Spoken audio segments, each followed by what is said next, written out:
One other thing you want to think about is reviewing, and this applies to all sections, reviewing not only the ones you get wrong, but anywhere you have difficulty and anywhere you're down to 2. A lot of times students are down to 2 and they say, I always pick the wrong one.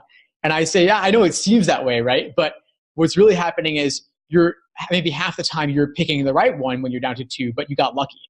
Yeah. And so you won't necessarily get that lucky again. And so in my book, it's still worth reviewing those and reviewing everything about those questions you had difficulty with or got wrong, whether it was the stimulus or maybe the inferences of the game, the rules there, or was it something in the answer choices? Like for logical reasoning, a lot of times there's traps of encouragement towards wrong answer choices that distract you, and then traps of discouragement away from right answer choices.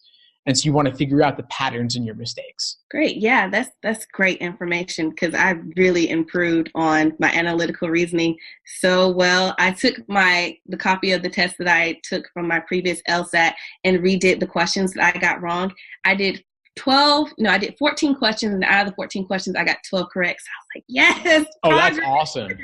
That's great. I made progress, and it feels so good when you do that, because when I first started studying the logic games, oh my gosh, I was just watching the material and I was just like, what is this? Totally like a foreign language, right? Foreign. And a lot of people are like, well, if you're a philosophy major, it makes a whole lot more sense. And I'm like, yeah, I get that, but I'm not. So how do I make it for me? Because in journalism, we're taught to read the material totally differently from how you would read the material if you were a philosophy major. So I have to reset my interpretation style, basically, from what I've learned in college to match what I'm trying to learn from the critical thinking aspect with the LSAT.